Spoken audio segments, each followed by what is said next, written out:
अस्सलामु अलैकुम वरहमतुल्लाहि वबरकातुहू। नाजरीन, मेरा नाम है मोहम्मद अनस और आप देख रहे हैं AH इस्लामिक टीवी। नाजरीन गिरामी, आज की इस प्यारी सी वीडियो के अंदर हम आपके सामने एक टॉपिक लेकर के आए हैं कि तौबा किस तरीके से की जाती है और तौबा करने की फ़जीलत क्या है, और जिन लोगों ने अल्लाह ताला की बारगाह में तौबा की उनके साथ क्या हुआ था। तो आज हम इसी टॉपिक पर बात करेंगे। अगर आप हमारे चैनल पर नए हैं तो चैनल को सब्सक्राइब भी कर दें और बेल के आइकन को प्रेस भी कर दें, इसलिए कि हम आपके सामने ऐसी ही दीनी मालूमात की वीडियोज़ रोज़ रोज़ लाते रहते हैं। तो चलिए शुरू करते हैं। नाज़रीन गिरामी, तौबा की बहुत ही ज़्यादा फ़जीलत है और मैं आपको सबसे पहले ये बता देता हूँ कि तौबा किसको कहते हैं।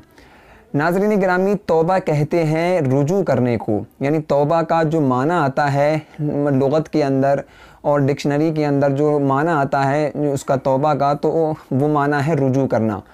रुजू करना मतलब जब इंसान गुनाह करता है तो गुनाह करने के बाद में जब वो अपने गुनाह के ऊपर पछताने लगता है, तो जब वो अल्लाह ताला की तरफ लौटता है, अल्लाह ताला के सामने शर्मिंदा होता है और अल्लाह ताला से अपने गुनाहों की तलाफ़ी करता है, तो नाज़रीन गिरामी इसको तौबा कहते हैं। अब मैं आपके सामने तौबा की फ़जीलत बताता हूँ। तो अल्लाह ताला कुरान मुक़द्दस के अंदर फ़रमाता है, तूबू इलल्लाहि जमीअन अय्युहल मुमिनूना लअल्लकुम तुफ़लिहून। यानी कुरान मजीद की इस आयत का मतलब है कि ए मोमिनो, तुम तमाम जो है वो तौबा करो, यानी अल्लाह की तरफ वापस लौट आओ। लअल्लकुम तुफ़लिहून, शायद के मतलब तुम क्या है फलाह पा जाओ, यानी कि तुम कामयाबी पाओ। तो ये एक आयत थी जो तौबा की फ़जीलत पर दलालत करती है। अब मैं आपके सामने एक दूसरी आयत पेश करता हूँ। अल्लाह फरमाता है, या अय्युहल्लज़ीना आमनू तूबू इलल्लाहि तौबतन नसूहा, यानी कि ए मतलब मोमिनो, या अय्युहल्लज़ीना आमनू, यानी कि ए मोमिनो तुम अल्लाह ताला के सामने सच्ची तौबा करो। सच्ची तौबा से मुराद ये है कि तुम ऐसी तौबा करो कि जिसके बाद में तुम कभी भी गुनाह ना करो। तो नाज़रीन गिरामी, कुरान मुक़द्दस की ये दो आयतें जो हैं तौबा की फ़जीलत पर दलालत करती हैं, यानी कि जब इंसान अपने गुनाह पर शर्मिंदा होता है और अल्लाह ताला की बारगाह में तौबा करता है तो अल्लाह ताला इतना रहीम और करीम है कि वो अपने बंदे के गुनाहों को माफ़ कर देता है और उसकी तौबा को कबूल कर लेता है।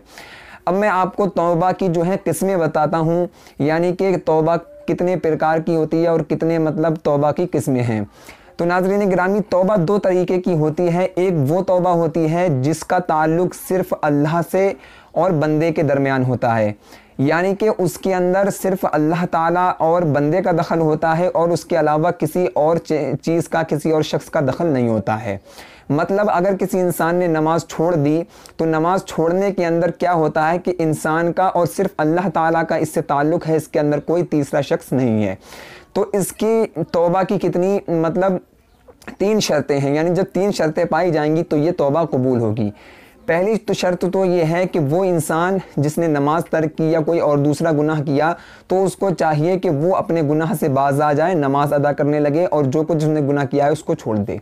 ठीक है, मतलब जो वो अपने गुनाह से बाज आ जाए और वो अपने गुनाह पर पछतावा करे, यानी कि शर्मिंदा हो बहुत ही ज़्यादा। और उसके बाद में तीसरी शर्त ये है कि वो अब आइंदा यानी कभी भी फ्यूचर में उस गुनाह को करने की कोशिश ना करे और इसका पुख्ता इरादा कर ले कि मैं अब कभी भी गुनाह नहीं करूँगा। तो ये जो गुनाह की पहली किस्म मतलब तौबा की पहली किस्म है, ये जो है अल्लाह ताला और बंदे के दरमियान होती है और इसकी जो 3 शर्तें मैंने अभी बताई हैं, जब ये पाई जाएंगी तभी तौबा कबूल होगी, वरना तौबा कबूल नहीं होगी। दूसरी तौबा होती है वो कि जिसका ताल्लुक़ अल्लाह ताला और बंदे के दरमियान तो होता ही है, लेकिन उसके अंदर किसी और शख्स का भी दखल होता है। जैसा कि अगर किसी शख्स ने किसी शख्स का माल चुरा लिया तो इसके अंदर अल्लाह ताला का ताल्लुक़ भी है और इसके अंदर बंदे का जिसने चुराया उसका ताल्लुक़ भी है और जिसका माल चुराया उसका ताल्लुक़ भी है। इस तौबा के कबूल होने के लिए 4 शर्तें हैं और पहले मतलब अब 4 शर्तें हैं, तो इसके अंदर 3 शर्तें तो वो हैं जो मैंने अभी आपको पहली वाली तौबा के अंदर बताई कि वो गुनाह से बाज आ जाए, यानी गुनाह ना करे और अपने गुनाह पर शर्मिंदा हो और आइंदा कभी भी गुनाह ना करने की मतलब इरादा कर ले, उसका पुख्ता इरादा कर ले। और इसकी चौथी शर्त ये है कि जिसका माल चुराया या किसी की गीबत की तो उस शख्स के सामने यानी उसके पास जाए और पास जाने के बाद में उससे माफ़ी मांगे या उसका माल लौटाए या जो भी उसने किया है वो कर ले। तो تو یہ توبہ کی دو قسمیں ہیں اور اس کی مطلب جو شرطیں ہیں توبہ کی میں نے آپ کے سامنے بتائیں۔ اب میں آپ کے سامنے ایک ایسا واقعہ پیش کرتا ہوں کہ جس کے اندر توبہ کی فضیلت اور ہی زیادہ واضح ہو جائے گی۔ ناظرین گرامی، صحیح مسلم کی حدیث پاک ہے، حضرت عمران بن حسین رضی اللہ تعالیٰ عنہ سے روایت ہے کہ آپ فرماتے ہیں کہ رسول اللہ صلی اللہ تعالیٰ علیہ وسلم کی بارگاہ میں ایک عورت آئی۔ وہ عورت قبیلہ جہینہ سے تعلق رکھتی تھی۔ وہ عورت آئی رسول اللہ صلی اللہ تعالیٰ علیہ وسلم کے پاس میں، اور آپ کے پاس میں آنے کے بعد عرض کرنے لگی، یا رسول اللہ میں نے زنا کر لیا ہے، اور زنا کرنے کے بعد میں میرے پیٹ کے اندر جو ہے بچہ وہ زنا کا ہے۔ تو رسول اللہ صلی اللہ تعالیٰ علیہ وسلم سے وہ کہنے لگی کہ میں نے زنا کر لیا ہے، اور زنا کی ایک حد ہوتی ہے، زنا کی ایک سزا ہوتی ہے، وہ سزا مجھے دے دیجئے۔ تو اب کیا ہوتا ہے اس کے بعد میں کہ جب رسول اللہ صلی اللہ تعالیٰ علیہ وسلم کو اس نے ساری بات بتا دی، تو آپ صلی اللہ تعالیٰ علیہ وسلم نے حکم دیا کہ اس عورت کو پکڑو اور اس کو اس کے گھر لے جاؤ اور اس کو بہت ہی زیادہ سکون کے ساتھ رکھو۔ جب اس کے بچے کی پیدائش ہو جائے تو اس کے بعد میں اس کو میرے پاس لے کر کے آؤ۔ ناظرین گرامی، ایسا ہی ہوتا ہے جب اس کے بچے کی پیدائش ہوتی ہے تو وہ نبی کریم صلی اللہ تعالیٰ علیہ وسلم کے پاس لائی جاتی ہے، تو حضور فرماتے ہیں کہ اس عورت کو اس کے کپڑوں کے ساتھ باندھ دو۔ ناظرین گرامی، باندھ دیا جاتا ہے تاکہ اس کا سطر وغیرہ نہ کھلے، اور اس کے بعد میں حضور حکم دیتے ہیں کہ اس کو رجم کر دو، یعنی کہ اس کے پتھر مار دو۔ یہ جو ہے زنا کرنے والی عورت یا آدمی، اس کی یہ سزا ہے، یعنی پتھر مار کر اس کو ہلاک کر دیا جاتا ہے۔ تو ناظرین گرامی، اس کو ہلاک کر دیا جاتا ہے۔ اس کے بعد میں رسول اللہ صلی اللہ تعالیٰ علیہ وسلم اس کی نماز جنازہ پڑھاتے ہیں۔ تو حضرت عمر فاروق رضی اللہ تعالیٰ عنہ عرض کرنے لگتے ہیں، یا رسول اللہ صلی اللہ تعالیٰ علیہ وسلم، یہ عورت ایسی ہے کہ جس نے زنا کیا ہے اور آپ کس کی نماز جنازہ پڑھا رہے ہیں، اس کے اندر کیا حکمت ہے؟